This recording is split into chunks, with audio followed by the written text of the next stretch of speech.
Brazzaville a abrité la première édition du colloque scientifique consacré aux déterminants, dynamiques et aux conséquences de l'inflation en République du Congo. Organisée par le ministère de l'Agriculture et de l'Élevage, cette rencontre met l'accent sur l'orientation des politiques économiques nationales. À l'heure où l'inflation s'impose comme l'un des défis majeurs de la sous-région CEMAC, affectant durement les ménages, fragilisant les entreprises et mettant à l'épreuve les équilibres budgétaires des États, cette initiative apparaît comme une tentative sérieuse d'ouvrir une réflexion collective et rigoureuse sur un phénomène dont les répercussions sociales deviennent chaque jour plus sensibles.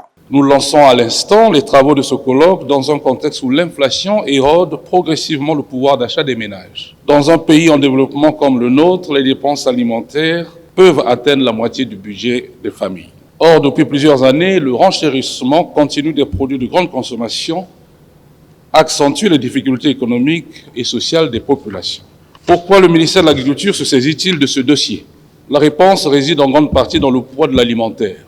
Au Congo, l'inflation est fortement influencée par notre dépendance aux importations, tandis que les produits alimentaires constituent souvent le principal moteur de la hausse des prix. Dans son allocution, le vice-gouverneur de la BAC, Michel Nzombala, a détaillé les mécanismes de régulation monétaire de la zone CEMAC ainsi que les perspectives de cette institution face à une inflation nourrie par les tensions internationales, les déséquilibres logistiques et les rigidités internes. Pour réguler l'inflation, il faut la comprendre. Nous avons donc consacré un point sur quelques détails, quelques informations sur l'inflation. Ensuite, nous dirons quelques mots sur le rôle et l'action de la BAC en matière de régulation de l'inflation. Saluant cette initiative, le directeur général des douanes et droits indirects, Guénolé Mbongo Koumou, quant à lui, s'est appesanti sur l'impact des droits de douane et des mécanismes fiscaux sur la dynamique inflationniste. L'inflation peut être causée par la demande.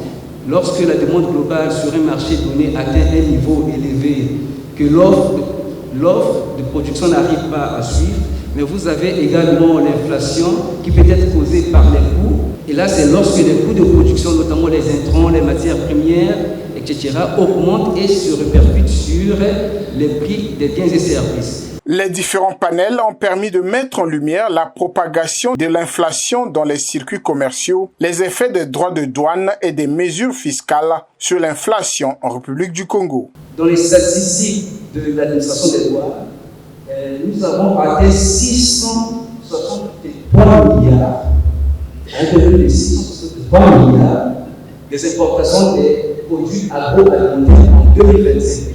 Alors, si on compare par rapport à 2021, c'est une progression de 62,6% en 5 ans. Révélant la volonté ministérielle d'aller au-delà du constat pour penser des instruments d'anticipation, Paul Valentin Gobo s'est interrogé sur les mécanismes de formation des prix alimentaires au Congo, à savoir qui déclenchent les hausses de prix, comment se diffusent-elles, peut-on les anticiper? On ne peut piloter efficacement une économie sans une compréhension fine et continue des pressions inflationnistes.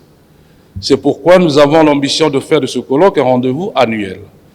La maîtrise de notre trajectoire économique exige une attention constante portée à l'évolution des prix, ainsi qu'un dialogue permanent entre la recherche scientifique, les décideurs publics et les opérateurs du terrain. La lutte contre l'inflation ne pourrait être gagnée sans une articulation forte entre politique monétaire, réforme logistique, concurrence saine et relance vigoureuse de la production nationale, a conclu le ministre de l'Agriculture et de l'Élevage.